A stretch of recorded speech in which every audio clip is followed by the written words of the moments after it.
Banda, buenas tardes. Estamos el día de hoy aquí en Cuentos de Terror con Notalón 18, un capítulo más, pero el día de hoy traemos una persona muy especial y como pueden ver tenemos a César Buenrostro. César, muchas gracias por estar aquí con nosotros. No, gracias a ti, amigo Iván, por estar siempre presente. Es un placer y un gusto estar contigo, platicar de lo que tú digas, los reconocimientos que me das, las cosas que más... no sé, me encanta estar contigo, me encanta estar con tu producción, porque la verdad creo que son un medio que va muy bien, que va creciendo bastante bien, con muchas ganas. Entonces, aprovechando que ahorita ya terminan los ciclos de año, quiero desearte el mayor y el mejor de los éxitos para tu carrera, para tu canal y todo esto. Siempre vas a ser bienvenido en este programa y siempre vas a ser reivindicado, como dirían, y siempre voy a decir que César, la verdad he visto tu material, he leído tus libros, sí. Que de hecho aquí están presentes, y también una ouija que también te adquirimos, y la verdad, César, estamos sumamente agradecidos también de tenerte aquí. Y bueno, sin ondear más, César, tú como experto en el tema, digamos, de lo paranormal, ¿por qué decidiste en tu época de vida dedicarte a esto? Es como todo, ¿no?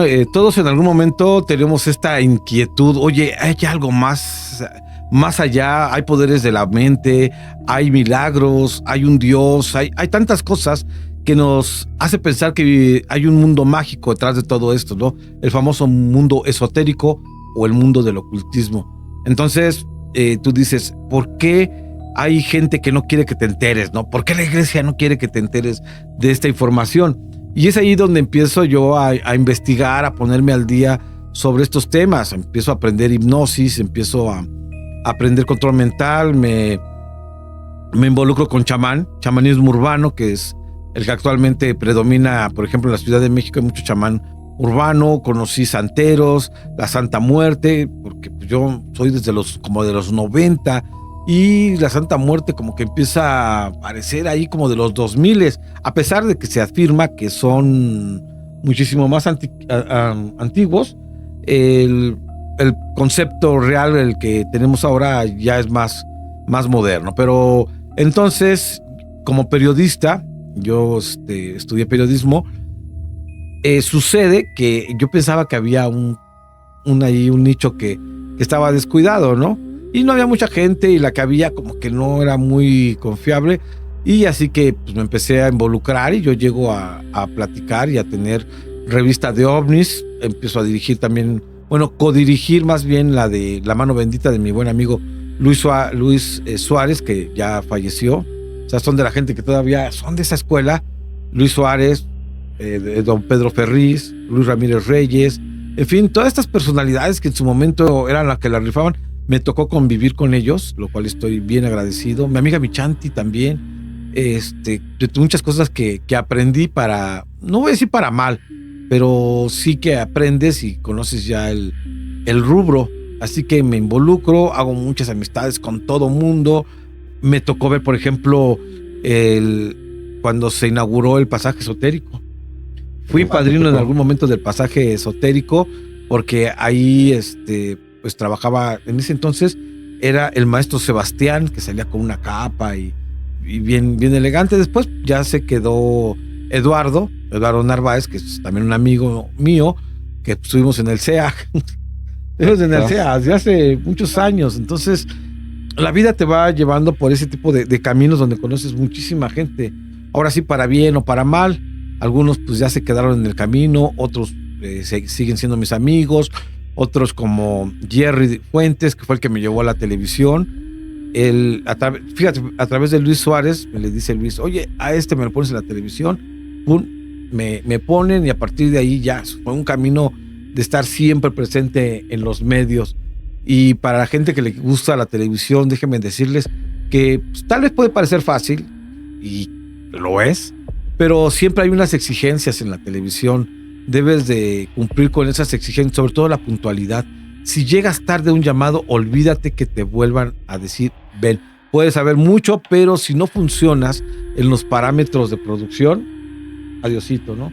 O sea, y eso pues a mí me venía bastante bien. Yo siempre he sido una persona puntual, así, me jacto de eso, así que en ese sentido era. Luego, pues, tenía el conocimiento, me había preparado y empiezo a recibir ofertas de televisión, incluso al punto de que Canal Infinito me da un programa donde, pues, si bien no soy exactamente el estelar, sí soy coestelar porque somos 4 personas, pero nada más 2 éramos como que los principales, Ariadna Tapia y yo, y hicimos 2 temporadas, y entonces pues ya vienen más llamados, History Channel, Discovery. Es curioso que se internacionaliza uno mucho por la televisión.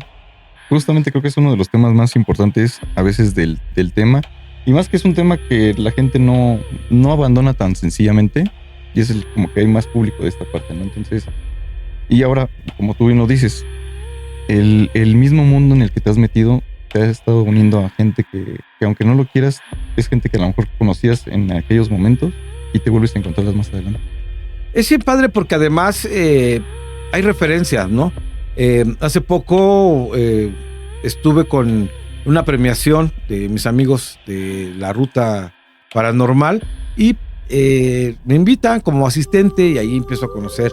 Bueno, estaba Omar Crew, que no lo conocía yo personalmente, el documentalista, que ya había interactuado con él, pero no lo conocía, y una serie de personalidades del medio que dijo yo, oye, pues vamos a estar aquí relacionados. Y es curioso, lo que yo quería platicar es que te platican y comentan como si ya te hubieran conocido desde hace muchísimos años, ¿no? Saben tu carrera y saben todo.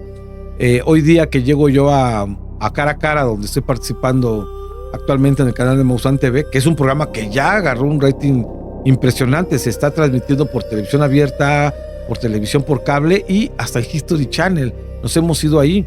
Así que ustedes no se dejen llevar por los comentarios que hay de hates que hay luego en las redes. El verdadero resultado se ve en el éxito que ha tenido el programa en otras plataformas. Entonces, pues ha sido un estar aquí y allá. Cuando yo llego allá a la producción de Cara a Cara, pues prácticamente ya todos con los que me voy a enfrentar ya sabes que ya saben, ya me conocen, de menos okay. Ya. Y es curioso porque luego soy chavitos así como tú. Oiga, yo te veía en la mesa de Adame, yo te veía aquí, yo te veía allá, y es satisfactorio, ¿no? Saber que tienes gente que sabe de tu carrera. La gente común y corriente pues igual y no, pero dentro de la investigación seria, de la gente que le gusta investigar, toma como referencia. Y eso para mí, pues obviamente es un privilegio. Es un plus que le estás dando a final de cuentas al programa y a tu audiencia, porque tienes audiencia también en todos lados. Entonces, a final de cuentas, sí, es el plus, el merenguito sabroso al pastel, ¿no? Que es Sí, la cereza final del pastel. Cara a cara, que la verdad es muy padre que vas en algún evento y la gente ya, no, pues la foto. Pero es que es el asqueroso escéptico. Sí, pero es el que le da vida al debate. O sea, yo entiendo, o sea, podemos debatir y tú, ay, no, es que yo conozco de esto. Pero la televisión te exige maneras de hacer las cosas. El tema de ir y ponerte a dar una cátedra como si estuvieras en la universidad, pues no, la gente que te está viendo es gente de televisión, gente que no puede entender ciertos conceptos, y entonces lo que hay que hacer como comunicólogo, y eso aplica para todos los comunicólogos, es llevar un mensaje, saber llevar un mensaje. Y no importa cómo, el fin justifica los medios tal vez, pero a mí me gusta ser así, o sea, de una manera clara, concisa y práctica. ¿Para qué quieres traer un mensaje todo complicado que nadie va a entender? Aunque digan, no, sí sabe.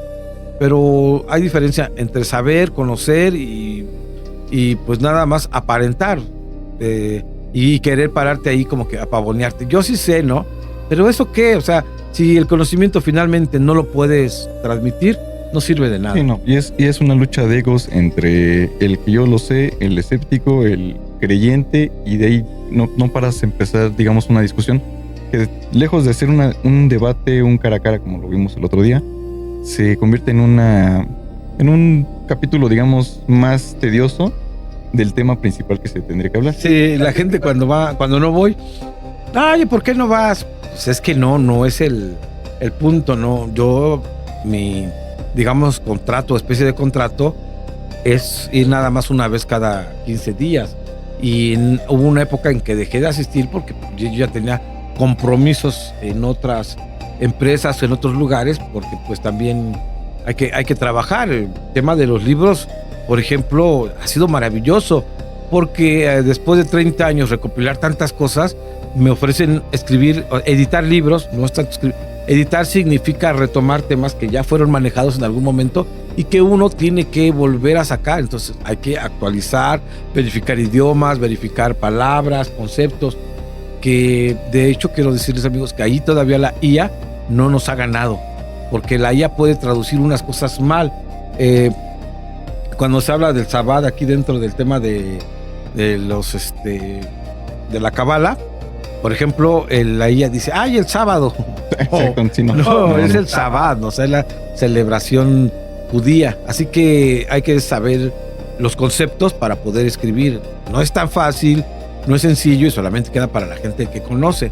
Te lo digo porque luego la gente quiere como que ningunear el trabajo. ¡Ay, no, pero es que lo que hace! Sí, lo que hago yo, no lo puedes hacer tú, porque pues, con 3 años de estar en internet metido, no puedes lograr lo que se ha hecho a través de 30 años con práctica y yendo a los lugares más, desde peligrosos hasta los más interesantes, ¿no? Afortunadamente me ha tocado incluso volar. ¿Te acuerdas de aquel caso del 8 de marzo del 2004, donde unos aviones, donde unos jets captan unos ovnis en Campeche? Pues me tocó, o sea, pude volar la misma zona. Entonces, siento que he sido privilegiado en ese sentido. Hoy hay mucha gente que investiga, pero ¿qué hace nada más que Urber, no? Entonces, van a meterse sustos a un panteón. Eso obviamente no es investigación, pero bueno, son cosas que han evolucionado, dicen, pero creo que han involucionado, como que se van por el camino fácil, justamente cuando hubo en su momento investigaciones impresionantes aquí en México. Y investigaciones reales que sí llegaban a un punto. Y ahorita ya son como más creadas, más diversión. Más diversión, exactamente. Y es más entretenimiento. Cada quien pues ya sabrá, ¿no? La gente. Y lo respeto, ¿no? Pues hay gente que se la pasa, por ejemplo, en el chisme, en lugar de hacer contenido. Vamos a ver a Buenrostro, a ver qué hace. Para mí, pues obviamente es un privilegio que te tomen como referencia. Obviamente, pues no falta el que está riendo de ti y todas esas cosas, pero inmediatamente se nota que es por envidia o por ese tipo de haters, sentimientos, ¿no? Puro hater, dirían. Por haters. César, una de las preguntas que quisiera hacerte, digamos, aquí en este gran capítulo, de todos los testimonios que has tenido, investigaciones, ¿cuál fue el que más te pegó, el que más dijiste, sí siento que vaya más? Es curioso, todo el mundo me pregunta, ¿cuál es el caso que crees que hayas encontrado? Es que hubo casos impresionantes. De hecho, por las suertes también y azares, mi preparación en foto y video me hizo llegar a una clínica con gente que tenía problemas mentales y que pues tú los veías y decías, oye, pero esta persona sí está poseída, esta persona sí tiene contacto, esta persona sí es el Mesías. O sea, es tan convincente este tipo de cosas que cualquiera diría, sí, aquí está. Entonces, respecto a tu pregunta, que cuál caso, ahí en ese momento me invita a colaborar el doctor Pella, que es un psiquiatra muy destacado en México, y su materia de trabajo es la epilepsia, que es un mal que la gente ha confundido mucho con posesiones, ¿no? Sí. Ajá, con posesiones. ¿Y qué pasa? Que empiezo yo a distinguir, me dice, mira, esta es una crisis, esto es lo que hay que hacer. Sobre todo eso era bien importante, saber qué hacer, porque hay muchos mitos, ¿no? Que si le metes una cartera en los dientes, que si esto, que si lo otro. Entonces te explica cómo hay que tratar al paciente, cómo distinguirlos, cómo distinguir otro tipo de padecimientos que pueden confundirse con crisis de posesión. Para lo cual, pues yo, como les digo, es interesante, pero yo no puedo partir de algo. Para empezar, pues tendría que demostrar primero la existencia del demonio y cómo se posesiona. Y como por qué un demonio tomaría el cuerpo de X. Yo creo que como demonio, como líder demoníaco, infernal, de todas estas cosas, pues buscaría un cuerpo de un líder importante del cual pudiera aprovecharme, ¿no? Sí, no de alguien débil que dices. No alguien débil o alguien X que no va a trascender. pues, incluso un papa, ¿no? O algo así, un sacerdote. Que bueno, ya en los libros ya habrás escuchado la historia de las monjas de Lutul, si no se los recomiendo en mis libros, donde se posesiona el diablo de 17 monjas. O sea, está interesante, ahí está la parte. Porque también tengo mis propias respuestas, ¿eh? Bueno, sí, o sea, claro. Al final de cuentas, haces Sí. la investigación y dices, Sí. aquí va más para otro lado, ¿no? Exactamente, pero ¿cómo dices? Entonces, Diosito no es tan fuerte, no protege a sus mismos pastores, a sus mismas ovejas, porque ¿cómo deja que en un convento llegue el diablo y se posicione de 17 monjas? Te comento todo esto porque entonces uno empieza a dudar de ciertas cosas, de ciertos poderes, de ciertas supuestas entidades que son poderosas. Así que ahorita retomando, ¿no? Desde que cuál es el caso. Ahí con el doctor hubo casos donde la gente empezaba a hablar en idiomas extranjeros. O sea, esta facultad se llama la xenoglosia. Dentro de la parapsicología es la facultad de hablar lenguas que nunca has estudiado. Y de repente el doctor pues era también muy meticuloso, investigaba y sabía de dónde venían esas supuestas facultades, porque la gente se impresiona mucho cuando dicen, oye, ¿cómo es que nunca ha estudiado y habla otra lengua, ¿no? Como la Mafe Walker, que supuestamente habla otra lengua, que no es cierto. O sea, dice palabras, frases, pero no. Realmente hace como 25 años yo conocí a la señora Alicia Bracamontes, que ella sí tenía bien estructurado un idioma extraterrestre, o sea, un idioma ya compuesto. Decía ella, empezaba Ari, Ari, que era atención, atención, y ella decía que el idioma se llamaba Asdo. El planeta en el que venía este idioma se llamaba el planeta Kort, y tenía un contacto que era una persona que estaba, la que le había enseñado y que después se fue, y que supuestamente el contacto ya nada más era mental y a través de su propio idioma. Curiosamente, ella me hizo depositaria de varios de sus documentos, y cuando ella estaba hablando normal, escribía de una manera, y cuando estaba en trance y hablando el idioma, escribía de otra forma. Creo que hasta con la mano izquierda. Entonces, esto era bastante impresionante, te deja muchas dudas sobre qué es lo que realmente está pasando. ¿Tendría el contacto? ¿No lo tendría? Pero está el idioma, todavía está el idioma. Según ella, la misma NASA se había puesto en contacto. Es algo raro, ¿no? Porque la NASA es de exploración espacial, no se dedica a este tipo de cosas. De investigación más de vida, investigación, ¿no? Paranormal no lo hace. Entonces ahí es cuando empiezas tú a sospechar. Es como cuando dicen, la NASA investigó los ojos de la Virgen. No, desde ahí la NASA no mal. está involucrada. Y a veces utilizan este tipo de frases como para confundir, ¿no? Es como ahorita con Avi Loeb, que dicen, el investigador de Harvard dice esto. Y la gente asume que es desde Harvard. La gente asume que el investigador está hablando a nombre de la universidad, lo cual no es cierto. No, porque nomás se fundamenta porque tiene el título de Harvard. Ajá, pero nomás porque sea. Pero no quiere decir que la universidad esté respaldando. Esto es bien importante porque se tiende a dar confusiones. Es una estrategia muy, muy común en algunas personas, como hace unos 3 años se supone que se hizo el tema de que se presentaron unas momias en el Congreso, que eran extraterrestres. ¿Y qué pasó?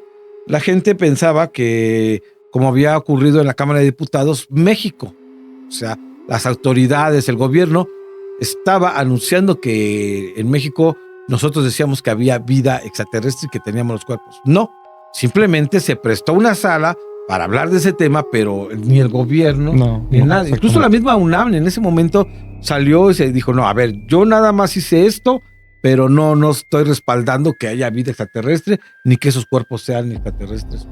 Se armó un borlote, entonces hay que tener cuidado cómo se dicen las cosas. Aquí, de repente, hay muchas confusiones que hacen que todo se caiga en esto, ¿no? En errores, y no debe de pasar. Debemos de ser concretos a la hora de dar nuestra información. La mayoría de las personas que son investigadores no terminan un caso. O sea, siempre apareció un cometa, apareció un ovni, pero no y más. Luego ¿A dónde llegó o qué? Y apareció otro acá, pero no te dan. Entonces, seguimiento. Cuando nosotros, un caso, por ejemplo, de Turquía, se veía siempre una especie de, según ellos, una nave, ¿no? Allá a lo lejos. Curiosamente, tú dices, pero si el Señor sabía la periodicidad, es decir, sabía cuándo iba a aparecer, ¿por qué no se acercaba? ¿Por qué no estaba más atento, no? Y de hecho ocurre mucho. Yo les digo a la gente que me da esos videos recurrentes, ¿y por qué no te acercas? ¿Por qué si sabes que va a aparecer? Porque ya saben que eso solamente es una falacia. Los llamados contactados que dicen, ¿sabes qué? Hoy me contactó tal nave y va a aparecer el de hoy. Bueno, extraterrestre. Igual, exactamente. Aguas con lo que decimos. Sí, sí. Porque las naves no se comunican porque pues, estaríamos pensando que una nave es una entidad. Que también está esa posibilidad. O sea, las famosas Mérkabas que le llaman algunos. Entonces, estoy en todo. Sí. Entonces, hay que tener cuidado cómo decimos las cosas. Las personas asumen que si tú dices la palabra ovni, estás hablando de extraterrestres, y no es así. Entonces, la palabra ovni se refiere a un no identificado y y el trabajo verdadero del ufólogo o del ovnílogo es investigar qué hay detrás de todo ese fenómeno, ¿no? ¿Qué pasó? El caso, por ejemplo, yo cuando inicio en la televisión, me invitan, pero con el caso de las ovnis, del ovni de las Torres Gemelas. ¿Y qué descubro yo? Bueno, no tanto yo, sino pues, la verdad es que uno tiene un grupo de personas. Me pongo a investigar y resulta que de Estados Unidos me mandan el video, pero completo, donde ya trae las cortinillas de Sci-Fi. Era una promoción de Sci-Fi, pero aquí vinieron y la metieron como si hubiera sido una experiencia. Y ya cuando empiezas a desglosar el video, te das cuenta que tiene incoherencias a la hora de la edición. Por lo tanto, resultó falso. Fue mi primer enfrentamiento que tuve allá por el año 2000, la primera aparición que tuve en televisión para debatir estos casos. Yo en ese entonces, de hecho, dije, no, espérense, yo soy investigador, porque estaba yo en el camerino y me dicen, ¿qué pasa el escéptico? Y yo, no, espérense, yo no soy escéptico, también soy ufólogo, porque hay una serie una suerte de como que de rechazo al escéptico, ¿sí? Y yo también la tenía. Yo decía, no, es que sí, yo soy creyente, porque la gente piensa que el escéptico es negacionista, por una razón, porque está traumado o incluso hasta por dinero. Sí, también. Entonces dicen, es que a ti te pagan. Ay, pues me gustaría saber quién me pagan. La NASA, porque no inventes. No. Entonces, eso no funciona así. De repente la razón fluye, dejas entrar estos conceptos lógicos, te das cuenta de que no era lo que tú pensabas. Justamente. Con el paso de los años, César, ¿sientes que el fenómeno paranormal, ovni, cualquier tipo de fenómeno ha cambiado en su aspecto de investigación? Sí. Primero que nada ha cambiado. Hemos pasado, por ejemplo, del analógico a la digital. Recuerdo que en aquellos años las famosas psicografías, las otras las de audio, ¿cómo se llaman? ¿Las psicofonías? Las psicofonías. Uh-huh. Y las experiencias a través de televisión, ¿no? Sí. Transcomunicación instrumental, ¿no? Que la gente intentaba que a través de los aparatos tener una comunicación con las personas que ya se habían ido. Y era sumamente interesante porque decías, hoy que tenemos tecnología que va a evolucionar y todo esto. Total, que se cambió a lo digital y no ha avanzado tanto. O sea, no hemos obtenido información del otro lado, no hemos obtenido mensajes verdaderamente interesantes. Porque aquí hay una cosa, ¿no? Para que haya un concepto dentro de todo esto que valga la pena, debe el caso ser, ¿es real? ¿Sirve para algo? Yo le llamo el filtro de Sócrates. Y es trascendente, ¿no? Porque si no, ¿para qué sí, tomas un caso así? Entonces, desafortunadamente, hemos visto que el tema paranormal pues, técnicamente no sirve para nada. A través de lo paranormal no hemos obtenido información que haya dicho, no, es que a través de la información que se obtuvo de tal medium se conoce la cura del cáncer, ¿no? Por decirte alguna cosa. Es difícil, ¿no? Porque al final de cuentas, todavía yo recuerdo en algunos programas de televisión de la época vieja, dirían, estaba muy de moda el medium o la persona que veía cosas para llevar a la aclaración de un caso, un secuestro, un robo, un asesinato. Ocupaban mucho los mediums para eso. De hecho, sí, acabo de tener una entrevista con un abogado de Mérida y le platicaba, oye, pero entonces el tema paranormal no aplica dentro de la ley, o sea, no puedes decir para salvar tu vida, es que el diablo me incitó a desvivir a la gente, que es un recurso que han utilizado muchos condenados a la silla eléctrica y todo eso, pero el diablo no es una expectativa en la ley. Nada más es una idea de la iglesia, por así decirlo, ¿no? Exactamente, es un concepto, la maldad es un concepto que lo tiene precisamente el ser humano, así que no aplica. Y entonces entramos al tema de los detectives psíquicos. ¿Ha habido policías, detectives psíquicos que hayan encontrado algo importante o un caso resuelto a través del psiquismo? No hay uno. Y el que hubo, pues, terminó mal. ¿Recuerdan aquel caso de la Paca? Cuando ella dijo que aquí había cuerpos y dijeron, a ver, no es que tú tengas poderes, tú sabías. ¿Y qué pasó? Terminó la Paca en el bote, ¿no? Sí. Y mucha gente se refiere a ese caso y dice, yo sí tengo poderes y yo puedo ver los lugares y todo, pero no lo hago porque me pasa lo que a la Paca. Pero entonces tendrías tú que demostrar primero que existen esos poderes, tendrías que demostrarlo. Bueno, tan es así que el mismísimo James Randi, ¿cuánto tiempo duró con el reto de $1 millón para la persona que demostrara a los poderes, las facultades paranormales? El premio nunca fue cobrado. De hecho, a veces hubo un momento que subía a 2 millones. El premio fue obtenido, o sea, ese dinero fue obtenido por una demanda que James Randi le hizo a Uri Geller. ¿Sabías? Entonces, esa no me la sabía, Uri Geller pues, era un estafador israelí que pues, trabajó mucho. La gente pues ya están chavos, no recuerdan, no supieron. Trabajó mucho con Raúl Velasco, estuvo muy de cerca con el presidente del momento, es decir, con José López Portillo. Esta Carmen Romano de López Portillo era la que lo traían, y lo traían así. Él vivía en la casa de Los Pinos, cómodamente, porque la gente lo traía para arriba y para abajo. Ahí nacen, de hecho, los conceptos de aquellos, ¿te acuerdas de ir a la pirámide? Sí, de energía, y todo eso. Es la época también donde nacen ese tipo de conceptos. Aparece la revista Duda, aparecen muchos conceptos, muchos elementos que nos encantaba ver. Y desafortunadamente no había mucha literatura, no había redes, entonces todo lo buscábamos en libros que se hicieron súper populares y que empezaban a poner el misterio en el ojo del huracán. El triángulo de las Bermudas de Charles Berlis. Y todo el mundo, no, es que desaparecen, no sé qué. El experimento Filadelfia, un viaje al futuro. ¡Ay, no, hombre! O sea, había casos que tú decías, es que sí, pero los ocultan, no lo ocultan.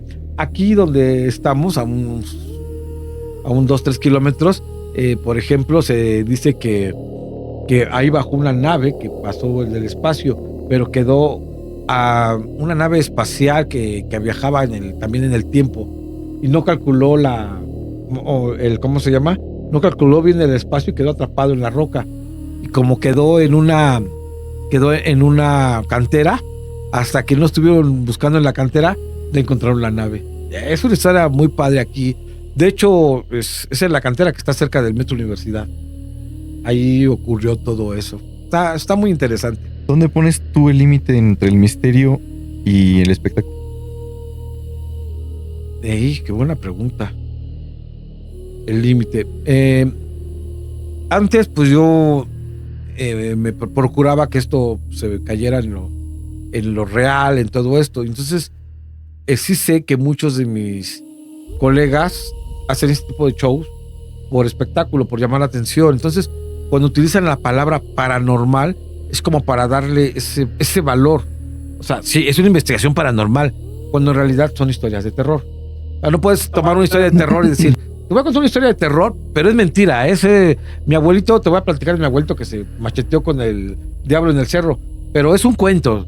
No. O sea, en cambio, si le dices a alguien, tuvimos una experiencia paranormal a través de una investigación, la cual nos llevó a conocer que no, o sea, había un monje y se apareció. Exactamente. Entonces dices, esto sí vale la pena porque además tiene un trasfondo científico. pero no hay todavía una ciencia que respalde al 100% este tipo de experiencias, o está mal hecha. Entonces, sí, para mí sí hay una diferencia, y entiendo que debe de presentarse así, si no pierde interés. Sin embargo, creo que ya hay detalles muy perturbadores dentro del ser humano que tú dices, oye, aquí sí hay algo feo, de horror. Sí, no paranormal tal vez, pero sí. Pero es más energético, ¿no? Como que se hizo más... Mira, yo no creo mucho en la palabra energía. Se me hace muy ambigua. O sea, aplica para todo. Energía es todo en el universo. Entonces, cuando me dicen algo energético, pero específicamente ¿en qué? Porque realmente, por ejemplo, los campos electromagnéticos que producen algunas máquinas, como en aquellos momentos de las televisiones de bulbos y refrigeradores, y tú te dormías cerca, sí afectaban el cerebro. El campo electromagnético afectaba tus cuerpos, provocándote pesadillas y cosas así, que invariablemente se producían sueños que la gente pensaba que eran verdaderos, ¿no? O sea, es que hay que trabajar mucho sobre la mente. Hay personas que no saben distinguir entre un sueño y la realidad, pero es ahí donde hay un tema bien interesante que casi no lo comento, pero es la parte esencial. ¿Por qué todo ocurre cuando estás meditando, cuando estás a punto de dormir, a las 3 de la mañana? Porque son los estados, o al menos el cuerpo humano está diseñado para que en ese momento duermas, ¿no? A las 3 de la mañana. O que si estás meditando siempre, oye, pero ¿por qué dentro de la meditación apareció esto? Porque estás en un momento de sugestión muy alto. Incluso cuando haces una sugestión colectiva, al punto que digan todos, sí, vino el extraterrestre, nos dio un mensaje, y todo el mundo cree que realmente pasó porque están inmersos en una sugestión. Entonces, ahora lo que yo propongo es que todas estas experiencias que nos dijeron que apareció el extraterrestre, que vieron la nave y todo eso, pero sin mediar ninguno de estos temas del estados alterados de conciencia. Por ejemplo, yo no practico, pero sí he estado estudiando un poco, también por el trabajo de los libros, los efectos de los psicotrópicos. Entonces muchos dicen, es que el chamán se pone en éxtasis y a través de esto tiene comunicación con la divinidad. ¿Ah, sí? ¿Y qué divinidad? Pues con Jesucristo. Ajá, exacto. A ver, ¿y si el chamán fuera hindú? O fuera prehispánico, ¿no? ¿Qué otro? Un chamán prehispánico. Prehispánico, ¿a quién vería? O uno de Norteamérica. Pues vería a Manitú tal vez, ¿no? O sea, con esto quiero decir que no hay nada nuevo, porque cada quien va a tener una manifestación dependiendo de su propia creencia personal. Entonces, cuando ahí empiezas a estudiar, entonces lo que dicen es parte de lo que ellos ya traen. Te lo comento porque no hay un solo contactado que haya dicho algo interesante, importante, relevante. Ahora que pasó lo de la pandemia, era el momento adecuado para que se hubieran presentado con tal vez la vacuna, tal vez hay alguna respuesta. Una solución. Una solución. Nosotros nos quejamos mucho de que hay en el mundo hay mucha corrupción. ¿Por qué no ha llegado un extraterrestre y ha dicho, les voy a dar un diseño económico con el que van a estar a gusto todos? O un diseño de gobierno que no tiene que ver con el socialismo ni con el capitalismo. Va a ser un diseño nuevo. ¿Ha pasado? Pues no. Siempre el contactado trae respuestas de que, tu número de la suerte es tal, tu color es el rojo, y una mujer te está sacando a tu marido. No, o sea, por eso te digo, o sea, el filtro de Sócrates debe pasar eso. Mensajes trascendentes, importantes. Y cuando llegan los contactados que te dicen, hay que cuidar el medio ambiente. A ver, lo mismo pasa cuando tenemos contacto con los duendes. Los duendes se supone, como son de la naturaleza, son entidades naturales, que te dicen, hay que ayudar a la naturaleza. Entonces, quiero que con eso comprendan que hay que ser más enfáticos, más exigentes con las evidencias que nos dan, incluso con los mensajes. Un mensaje no es una evidencia, un testimonio no es una evidencia real. Yo tuve ¿cómo se llama? Como te decía, del idioma extraterrestre. Pero, ¿y qué más? ¿Qué más ¿Hay hubo después, mensaje? no? Sí. O sea, sí había mensajes de el mundo de Korg es así, asado y la cosa bonita. Sí, pero, o sea, ¿qué nos deja, no? Cuando cayó el caso Humo, que fue un caso de allá por los años 60, 70 en España, era a través de, no había computadoras, era a través de epístolas, cartas pues, era a través de cartas. Entonces, ¿qué pasaba? Había mensajes, pero ninguno trascendente.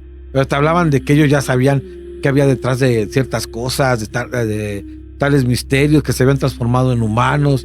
Y al final, pues los perpetradores del caso Humo lo confesaron. Confesaron cómo lo habían hecho. Y no es el único, o sea, ha habido varios casos que los mismos perpetradores han confesado Su maléfico plan, dirían. Su plan, ¿no? Digo, a Billy Mayer se le cayó también, ¿no? Y hay gente que sigue creyendo que Billy Mayer es un contactado real. Cuando pues, todo el mundo vimos a Sennheiser, a todos ellos, en un show, ¿no? De Jim Martin, algo así. Entonces, pues, se van cayendo las pruebas. A mí me causaba mucha gracia que Billy Mayer había dicho que había viajado incluso al pasado, ¿no? Que traía fotos de dinosaurios. Exactamente. Pero de los dinosaurios de esa época, con el conocimiento que se tenía de esa época. Hoy día, si te acuerdas, incluso de la misma película, la primera película de Jurassic Park a la última, el conocimiento que tenemos de los dinosaurios ya ha sido avanzado mucho, ¿no? Ahora se consideran más aves que reptiles. Esto, entonces, pues, cuando Billy Mayer presenta sus fotografías de pterodáctilos conviviendo con tiranosaurios Rex que no convivieron en la misma época, entonces ya no cuadra, ¿no? Algo no cuadra. Déjame decirte algo más de Billy Mayer porque esto es importante. Billy Mayer aseguraba que la capa de ozono ya se estaba rompiendo y llegó con esta información bien interesante. Entonces ahí dirías tú, ¿verdad, buen rostro? No, que no iban a decir algo importante, trascendente, que no se supiera. Sí, él estaba muy bien informado, pero quien dio esa información, quien descubrió todas esas cosas fue Mario Molina, premio Nobel de Química mexicano. ¿Y quién se acuerda de Mario? ¿De Mario? No, nadie. Todo el mundo dice, Billy Mayer fue el que decía de la capa de ozono. Con esto quiero también decir con mucha pena que estamos más inmersos en temas de estos que los verdaderamente científicos. Por cierto, acaba de fallecer la maestra Julieta Fierro, con la que también tuve la ventaja de interactuar. Hoy día Wilder Chicana, que es astrónomo de aquí mexicano, con el que tengo contacto también de eso. La infancia de César Buenrostro, pues normal. Tranquila. Yo considero normal, tranquila. Yo era cliente de Santa Claus y los Reyes Magos. Y de juguetes, porque afortunadamente mi padre siempre vio cómo traernos las dos cosas y era fantástico. Papá, te quiero mucho. Eres el mejor padre que pude haber escogido. Y pues tuve una infancia, tal vez a lo mejor con carencias, pero cuando eres niño no te das cuenta de esas cosas. Con educación, con valores, que hoy día pues hay gente que hasta puede molestarle, ¿no? Yo era de los, fíjate, porque hoy día ya no puedes bajar del autobús y darle la mano a una persona. No, prácticamente te van a demandar, ¿no? O darle el asiento a una chica porque, piensas que soy una inútil. Mira, ya las cosas han cambiado. Todo confunden la caballerosidad con, no sé, el coqueteo o algo así. Lo cual, si bien no me ha provocado problemas porque ya me mido, la gente sí de repente lo ve mal. Para mí, todas las mujeres son unas reinas, son unas princesas y merecen ese respeto. Y la gente cuando tratas bien a una persona piensan otra cosa. Se van por otro lado. Desafortunadamente. Entonces mi infancia fue, yo pienso que como todos, pero cuando te das cuenta y comparas por el lugar donde vivías, dices, qué afortunado soy, qué afortunado fui. Aquí donde nos llevó mi papá, hubo un momento en que tuvimos que hacer la casa, estuvimos bajo 2 láminas, pero yo consideraba que todos los procesos eran así de vida, ¿no? Pero mi papá nos sacó adelante, siempre nos motivó a estudiar y pues hoy día que me ve en la tele, mi papá le cambia de canal. Pero no entiendo, hasta yo me caigo gordo. Bueno, a algunos les cae mal, pero a otros, mi respeto. Es normal. Sí. Y ya para cerrar esta breve entrevista, porque la verdad yo espero que próximamente vuelvas a regresar aquí. Tú sabes que siempre que me has llamado, Sí, cuando sí, te he fallado. Yo sé que nunca me has fallado, la verdad siempre voy a estar muy agradecido. ¿Cuál es tu legado hacia toda la gente que te sigue? Quisiera que pensaran que siempre hay que tener el pensamiento escéptico, en el sentido de que hay que pensar libre, hay que pensar, hay que irse por esa corriente de no creer, sino de razonar siempre las cosas. Sin embargo, también estoy consciente de que hay cosas que nos hacen felices. Cuando mencionabas ahorita lo de la infancia, creo que cuando creemos en los Santos Reyes, en Santa Claus, somos personas felices hasta que nos dicen ya, hasta aquí llega la magia. Tu magia, tu felicidad y te enfrentas a la vida real, ¿no? Entonces, creo que si no asumes bien ese corte de magia, pues vas a vivir frustrado porque vas a querer seguir buscando la magia a través de...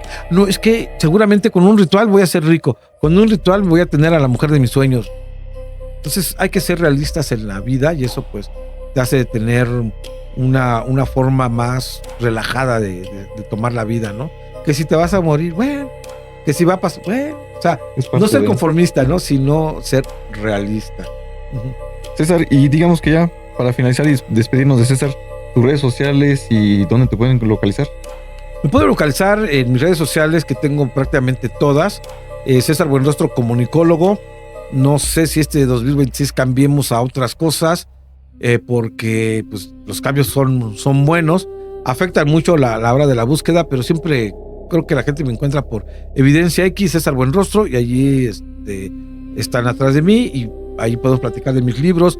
Si quieren un libro autografiado, con mucho gusto se los hago llegar a cualquier parte de México y Estados Unidos, que son las zonas que trabajo un poco más. Los evangelios apócrifos están excelentes. Acaba de salir el diccionario infernal de Plancy, que hizo Memo Marmolucci. Nombre, está genial. Y el cristianismo esotérico, varios libros muy reveladores de la magia y del esoterismo, así que yo les puedo mandar también el catálogo que tengo, ¿no? De mis libros. Así y buen catálogo. Mi catálogo. Sí, ya son muchos libros, ¿no? Para pues para decir que no soy nadie, pues tengo bastante trabajo. Justamente. Pues César, pues ahora sí que muchas gracias de verdad por habernos tomado la entrevista, haber venido hasta acá, haberte cortado un día y pues la verdad, muchas gracias, César. No he cuidado. Te quiero mucho, Blon. No, muchas gracias. Gracias, César. Banda, estamos en Cuentos de Terror con Notalón 18, ya saben, con César Buenrostro. Vámonos.